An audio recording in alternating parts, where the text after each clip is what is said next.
నా వరకి మా ఫ్యామిలీ నుంచి ఆంజనేయ రెడ్డి గారు రిప్రజెంటేషన్ ఇంకా. నేను ఇంటికాడ ఈ అమ్మ ఇంటి దగ్గర ఉన్నది. ఫ్యామిలీ మెంబర్స్ మా బావగారు ఉన్నారు. సో, మాకు పెద్ద ఎవరైతే ఉన్నారో ఆంజనేయ రెడ్డి అంకుల్ అండి. సో, అంకుల్‌కి నేను ఫోన్ చేసినా, వచ్చిండు, నాన్నని కలిసిండు, మాట్లాడిండు, వెళ్ళిండు. తర్వాత ఈ 10 డేస్ ఉన్నాడు కదా హాస్పిటల్‌లో. 20 తారీఖు నుంచి మనకు 3 తారీఖు దాకా అయితే నాన్న ఇది ఉన్నాడు కదా. 4 తారీఖు సర్జరీ అయింది.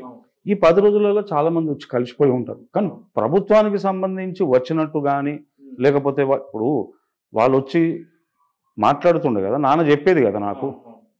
అవునా కదా? ఎందుకంటే నేను మధ్యలో వెళ్ళినప్పుడు ఇది మీ ఆఫీసు బిల్లు అదంతా అంటే, నాన్న మా ఆఫీస్‌కి వస్తది నాన్న. అది వాళ్ళు క్లియర్ చేసేస్తారు. దానికి మీరు ఏం వరీ కావాల్సిన పని లేదు.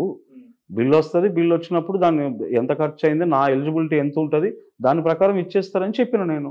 అయితే ఓకే బేటా అన్నాడు. అంతే ఇక. There ends the matter. ఒక్కసారిగా గద్దరన్న హాస్పిటల్‌లో చేరిండు అని వార్త విన్న తర్వాత వేరే రాష్ట్రంలో ఉన్న పవన్ కళ్యాణ్ గారు వచ్చి అత్యంత హుటాహుటిన వచ్చి కలిసే సమయం ఉన్నప్పటికీ రాష్ట్ర ప్రభుత్వంలో సంబంధించిన ఏ పెద్ద అధికారులు, నాయకులు రాకపోవడాన్ని ఎట్లా చూస్తారు మీరు? వాళ్ళ విజ్ఞతకే వదిలేద్దామండి. ప్రజలకి ఆలోచించుకోరు మీరు. ప్రజలు, మన తెలంగాణ ప్రజలు ఆలోచించుకోండి. చైతన్యవంతులు వాళ్ళు, జ్ఞానవంతులు, పోరాట స్ఫూర్తి ఉన్నవాళ్ళు. మీరు ఆలోచించుకోండి. మీకు ఎలాంటి ప్రభుత్వాలు కావాలి, ఎలాంటి రాజు కావాలి, గిట్లనే కావాలంటే మీకు ఎట్లా కావాలనో గట్లనే వస్తారు. ఈరోజు గద్దర్ గారికి ఈ పరిస్థితి ఉంటే ఇక నీకెప్పుడు మనలాంటి పేదవాడికి ఎప్పుడు రీచ్ అవుతుంది న్యాయం? న్యాయం అనేది అక్కడ ఉంటుంది. కానీ నీకెప్పుడు గౌరవం? మనం ఎప్పుడు గౌరవంగా బతుకుతాం? మన నెక్స్ట్ జనరేషన్ పరిస్థితి ఏంది? అది ఆలోచించుకోరు మీరు. దాంట్లో నేనేం రాజకీయం చేస్తాను, నేను రాజకీయ నాయకుని కాదు కదా. తెల్లారి లేచి దీన్ని ఇట్లా చేసి అట్లా చేసి నేను అట్లా మాట్లాడతలేను. ప్రజలు ఆలోచించుకోరు. మీరు నిర్ణయం చేసుకోరు ఎసొంటోళ్ళు కావాలని. ఇప్పుడు ఉమ్మడి ఆంధ్రప్రదేశ్ ఉన్నప్పుడు ప్రతి ముఖ్యమంత్రి ప్రజలను కలుస్తున్నానా లేదా అండి? ఉదయం సమయమో, సాయంత్రం సమయమో ఎప్పుడో ఒకసారి వినతి పత్రాలు తీసుకోవడానికి కలుస్తుండే. రాజశేఖర రెడ్డి గారు చూడండి, ఆయన టైమింగ్స్ కూడా పెట్టుకున్నాడు. ఈ టైం నుంచి ఈ టైం దాకా రావచ్చు, కలవచ్చు తనని. అవునా?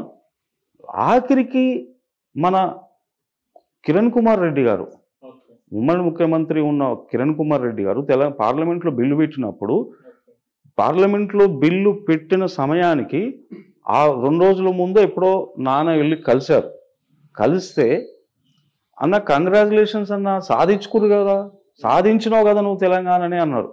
ఎంత ఔద్ధర్యం కదా ముఖ్యమంత్రులు ఉన్నారండి. అది ప్రజలు ఆలోచించుకోరు. People have to think. ఇప్పుడు మేలుకుంటారో చైతన్యంగా ఉంటారా, అది ఇట్ ఈస్ ప్రతి సామాన్య వ్యక్తిత్వ ప్రజలు వాళ్ళు ఇప్పుడు నిర్ణయం చేసుకోవాలి. ఇది సమయం, అది మీ ఇష్టం.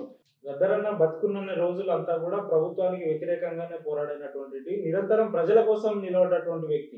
ఈ సందర్భంలో బతికినున్న రోజులు అతను అవమానించిన కొంతమంది వ్యక్తులే చనిపోయిన తర్వాత వచ్చి ఆయన పూలమాల వేయడాన్ని, దీని వెనుక అసలు అంతరార్థం ఏమై ఉంటుంది? ఇప్పుడు ప్రస్తుతం సమాజంలో మీడియా, సోషల్ మీడియా అంటారా, జనరల్ మీడియా అంటారా, చాలా ఉందండి.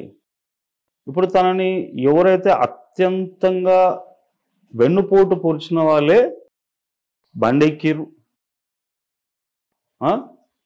తర్వాత ఆ పక్కనే నిల్చున్నారు. కాబట్టి దట్స్ లెఫ్ట్ టు దెమ్. ఇప్పుడు దాన్ని నేను ఎట్లా చూస్తా అనేది అంటే, ఠీకే భయ్, మీరు అంతవరకే. నాన్నని చుట్టూ ఎవరైతే చేరారో, వెళ్ళిపోయారో, ఐ అండర్స్టాండ్ దెమ్. ఇప్పుడు కనిపించాలి అంటే మేము ఇంకా దగ్గర, దట్స్ ఓకే. ఇప్పుడు అత్యంత ద్రోహులు అనుకుందాం, వచ్చిర్రు, పూలు వేసిపోయారు. అజేయుడు కదా తను. అంటే ఎవరైతే తనని వెన్నుపోటు పొడిచిండ్రో వాళ్ళని కూడా క్షమించినట్టే కదా నాన్న. అది గద్దర్ గారి ఔద్ధర్యం అండి, ఆయన ప్రేమ. అది వాళ్ళు చూసుకోనివ్వండి, నాకెందుకు.